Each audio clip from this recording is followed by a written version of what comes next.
Okay, so what happens in the auditorium? What happens when we lead people there? Now, notice my choice of vocabulary here. I'm calling it an auditorium. The reason I'm calling it an auditorium is for clarity for the people who are unchurched. Again, you bait the hook according to the fish you're trying to catch. I don't know how confident I am that they know what a sanctuary is. That word could be confusing, so I'm going to choose a word that they already know. Now, when they come into that auditorium, how somebody treats them is super important. So I'll tell you a quick story. I remember years ago going and visiting a church. I was on my holidays. I was in the mountains. And when I came to that church, parked in the parking lot, get out of my car, and outside the awning of the church, there's kind of a greeter there. And he's waving at me as I'm walking to the entrance. And I'm like, oh, that's cool. These guys are friendly. So I wave back. And then I noticed he wasn't quite making eye contact with me. And then I realized, oh, he's actually got an actual friend of his behind me that he's waving to. He's not waving at me. Well, I feel stupid. And yeah, he never did make eye contact. So I come in, and there's a greeter at the door. Welcome. Oh, that's nice. I get into the lobby, and in the lobby, I meet Friendly Lady. And Friendly Lady comes up and talks to me, and hey, how's it going? So how long have you been coming here? I said, well, it's actually my first time. Oh, I thought so. And she comes and gets me a coffee and, gets me a bulletin, connects with me and tells me how much they love it when people visit while they're on vacation. And, and I'm feeling like, wow, this is actually a really cool church. I really like this place. And then I go in and I sit down. And because this is my first time ever at this church, I came a little bit early because I didn't want to be late. I'm savvy enough when it comes to church that people all sit in the back, and if you show up late, you have to do the walk of shame all the way up to the front to find a seat, so I didn't want that to happen. So I came 10 minutes early. So I go in, and I sit down, and I'm looking around, and it's a smaller church, maybe a church of 100 people, but people are really friendly. They're connecting, and they're laughing, and some are crying, some are praying for each other. Now, nobody's talking to me, but, it seemed like a real friendly kind of church.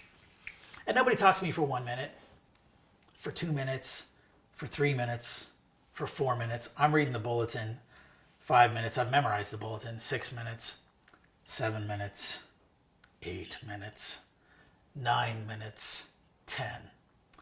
And all the friendliness I felt when we first came to the room, just like air out of a balloon, just kind of went. And then church didn't start on time.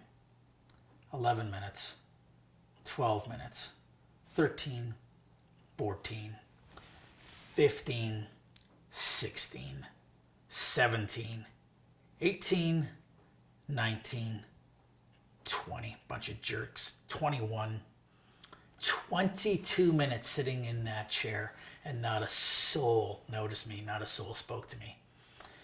And I made a decision in my heart of hearts that if I ever moved to that town, I would never go to that church. And then 2 light bulbs went on just like that.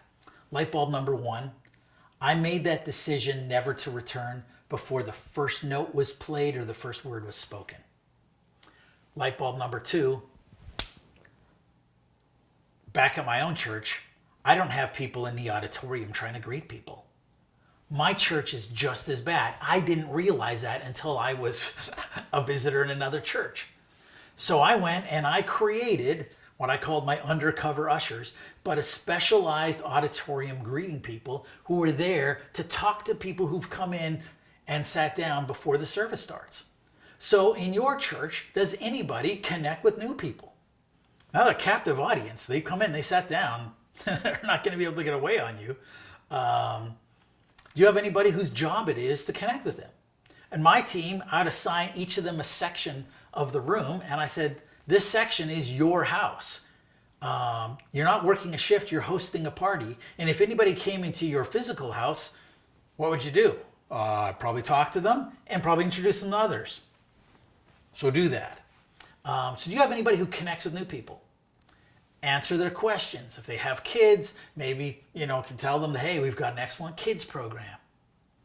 Notice I just said kids program, not kids ministry. Sure, they're unchurched, they've heard of the ministry of defense and the ministry of finance, but what's the kids ministry? Okay, kids program.